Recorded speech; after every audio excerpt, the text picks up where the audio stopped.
This episode of The Rest is Football is brought to you by Saily, keeping you connected wherever you are in the world.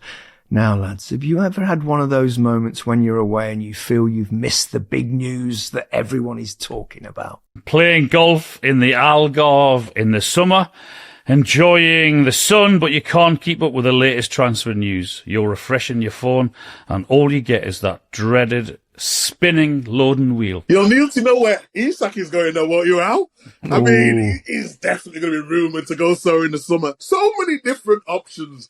You know what I mean? There's going to be breaking news, live scores. Saily have got you covered. And roaming fees? Not with Saily. You stay online, secure and in the loop all season long. You can download Saily in your app store and use our code RESTISFOOTBALL at checkout to get an exclusive 15% off your first purchase, or just hit the link in the episode description box.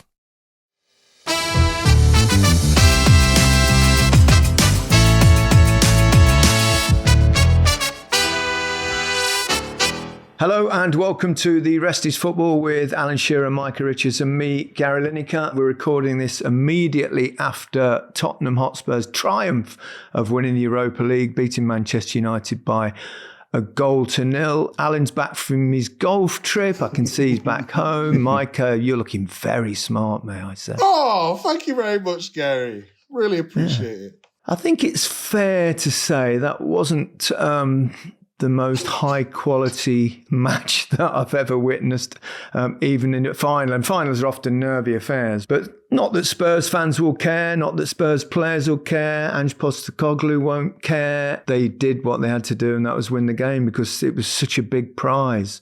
Not just obviously winning a trophy, but the moving into the Champions League for next season. Yeah, it was. I mean, it was a really poor game. Standard was poor, but you're right, Spurs won't give a damn about that. They've put all of their eggs into one basket, and that was win or bust, basically. And Tottenham have won. They're in the Champions League. They've stopped the rot in terms of not winning the trophy for so long. They will not care one bit how they played. All that mattered to them, and rightly so, and to Ange, because he said he delivers in his second season.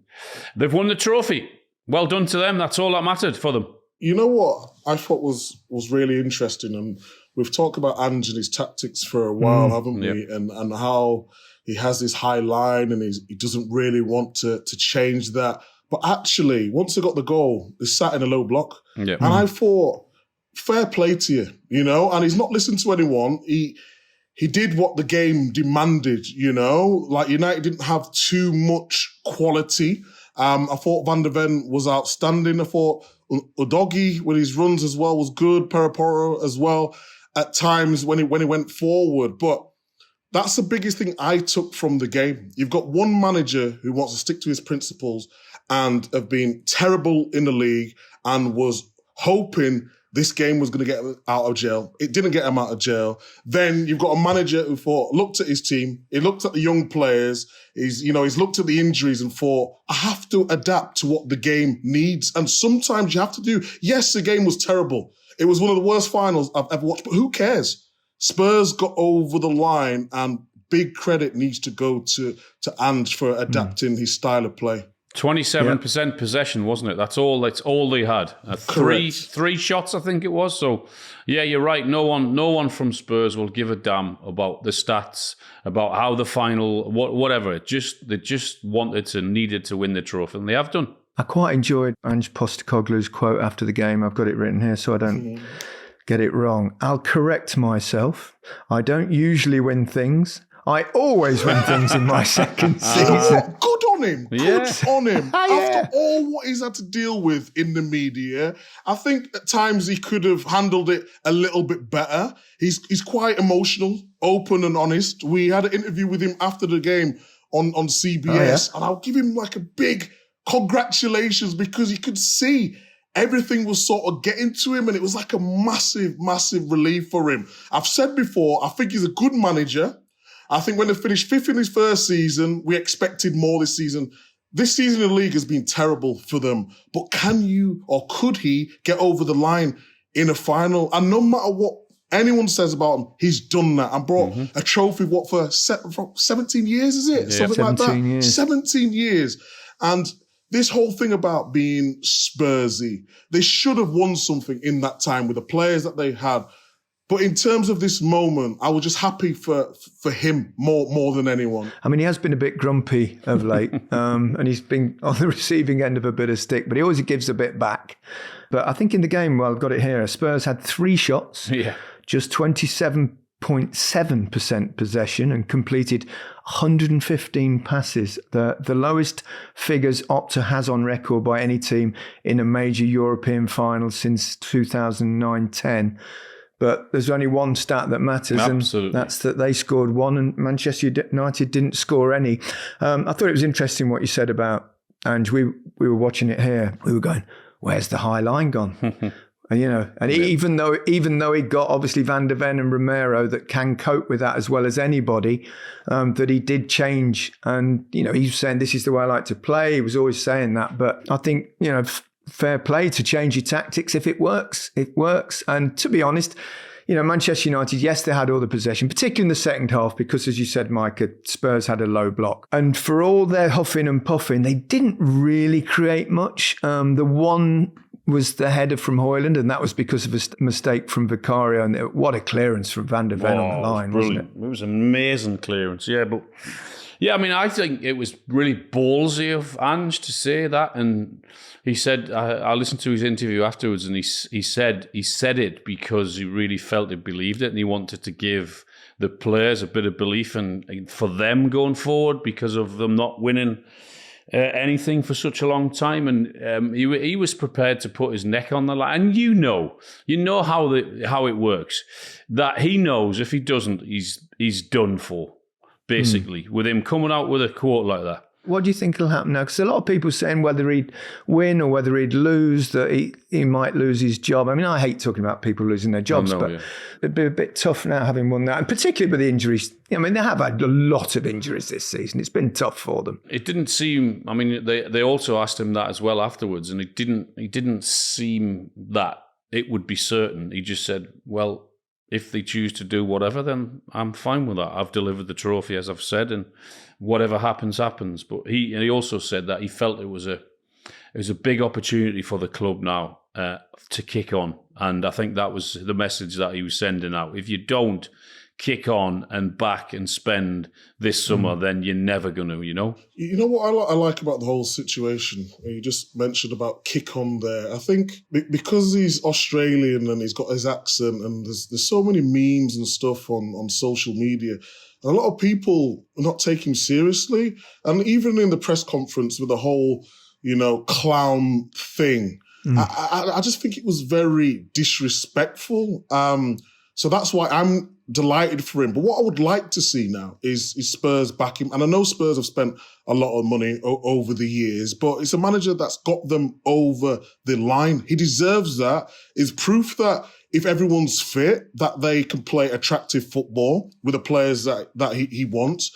And I would just like to say, Spurs go out and say, go on, we've got the summer, you're in the Champions League next year, let's go give it a real good challenge, You got to remember as well that they were out without Kulusevski and Maddison, their two most creative players. So that's probably one of the reasons why he adapted slightly, because they found it very difficult to keep the ball at times. It was even worse when they brought Danso on for Johnson, wasn't it? What was it, with about 20 minutes to go, and they went into a 3 centre-halves, so 5 at the back.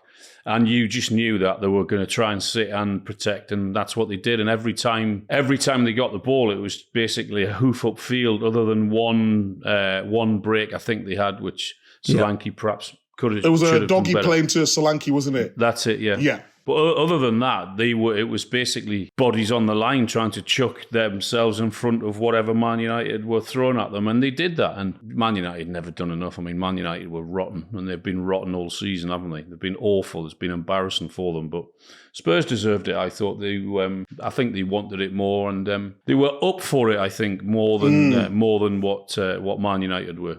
I think that was apparent to me anyway. I think the fact that both teams had so much pressure going into the game, I actually thought Man United would deal with the pressure a little bit better. Yeah, more possession. They were the team that looked like maybe they could have scored. But in terms of going into this game, we always talk about big moments, don't we? And I thought Fernandes was really quiet. Casemiro's experience as well, maybe off a set piece. First time he's lost a European final. Well, that's what I mean. He's 7 for 7 before this one. All the odds were stacked. Well, not league form, but maybe just history, you know? And especially when you got history at a club, you're thinking it might just get you over the line. But it wasn't meant to be. I was so disappointed with Man United. And I never like to kick a manager when he's down. Amorim. But he stuck to his guns. Yes, these are not his players. And Al said it at the start of the season, when he came in. And I said, I think 2 months into his tenure, have you seen improvement? And I said, yes, I could see little rotations and there was squeezing up the pitch together and there was creating a little bit more chances. And Alan just said, I can't see it. And Alan was absolutely right. But the concern for me is these players cannot play this system. They do not know where to go. When the ball goes wide, they let people cross the ball. I was doing analysis before the game, and I said the 2 inside channels, whether it's Doggy making them runs, whether it's Pedro Porro making them runs, what happens is they make runs inside, and then someone comes across from United, one of the players will come across, whether it's a midfielder or a defender, then the ball goes wide, then nobody gets out to the ball. It's because you've got Amadeo in defensive positions. You've got Garnacho in defensive positions. All these positions on the pitch where they're not used to, they're not comfortable with. And I can see this. And he must be able to see it as well. And I just thought, you've got a big game. You're sticking to your principles. Yes, I like managers who say we're going to play one way and no matter win, lose or draw, this is the way I think, this is what I think is the best for the team. But ultimately, it's not been best for the team because there was absolutely rubbish tonight and they've been rubbish in the league since he's joined. Let's talk about more about Manchester United after we take a little break.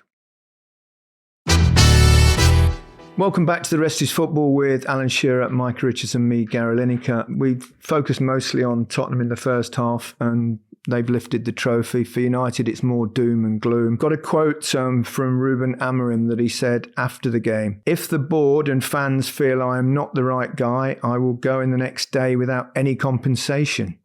But I'll not quit. I am really confident on my job. Also today, as you see, I will not change nothing in the way I do things. You know, I'm always open and very clear.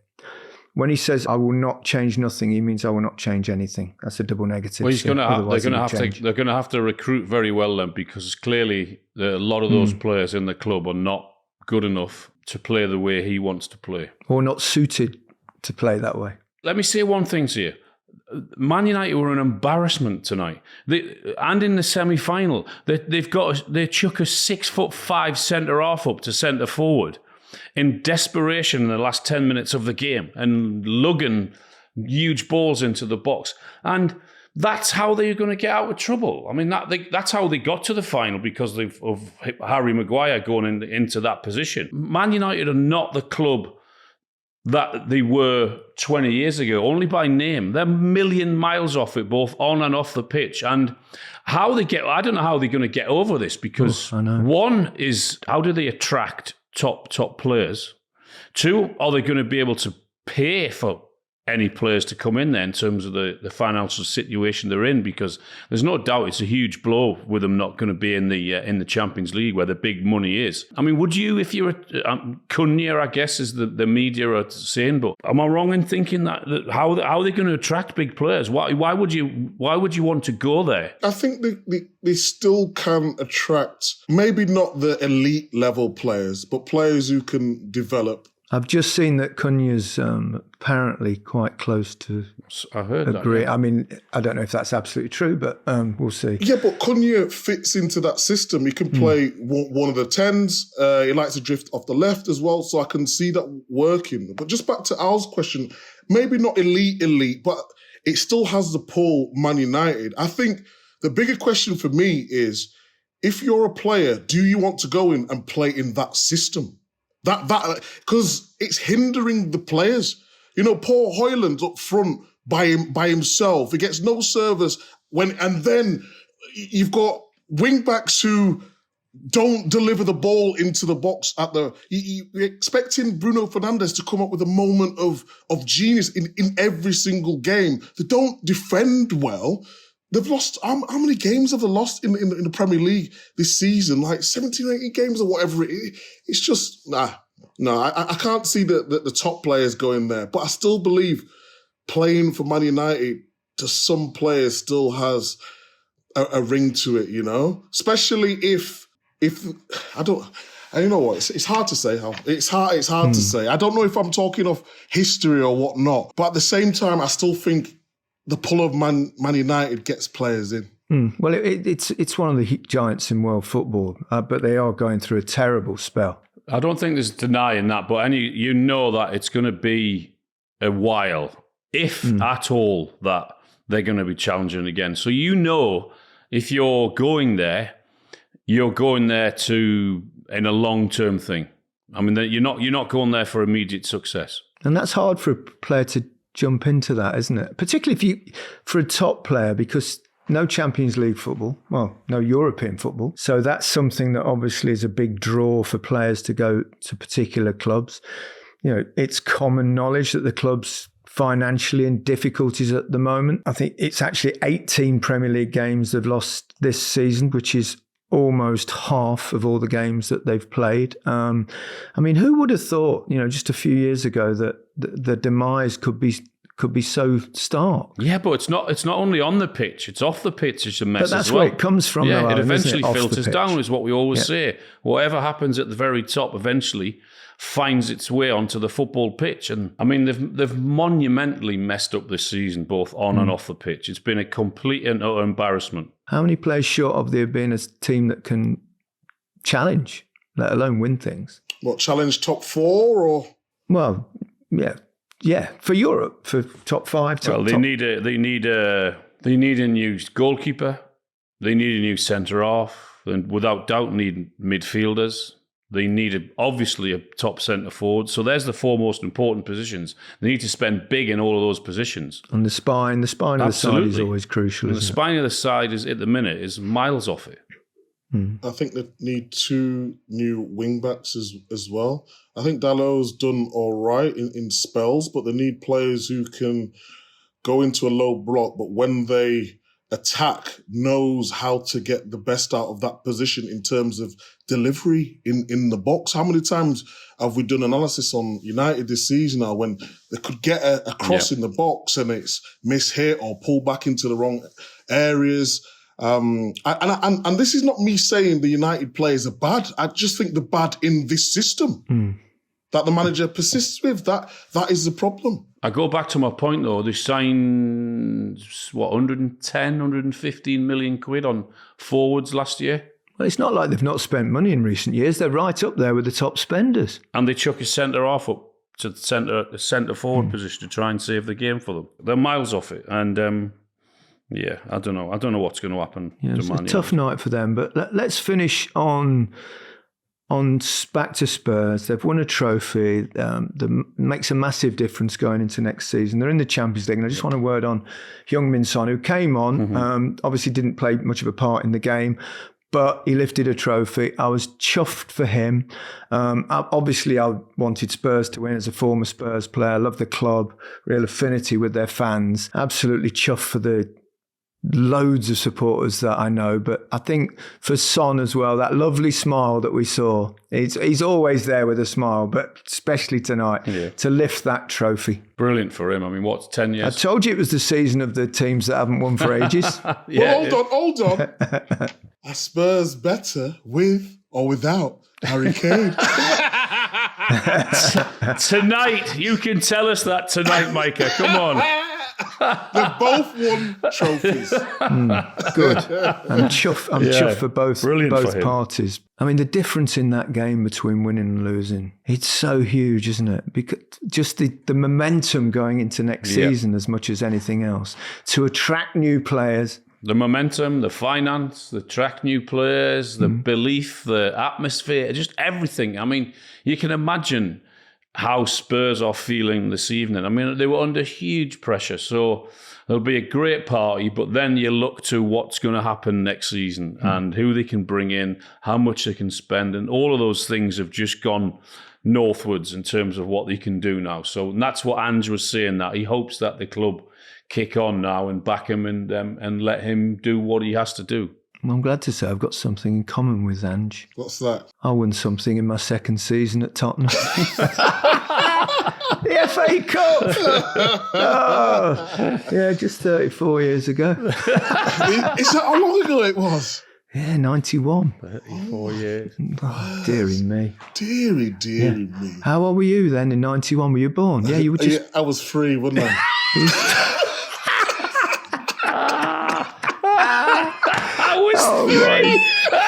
Oh, my word. Oh, God, I feel old with him saying that. God knows how you feel, Gaz. I'll tell you how I feel. I feel like I'm going to go to bed and take my meds. But wake up happy because Spurs have won a trophy. Absolutely delighted. That's it for this episode of The Rest is Football. Goodbye from me. Goodbye from me. Goodbye from me.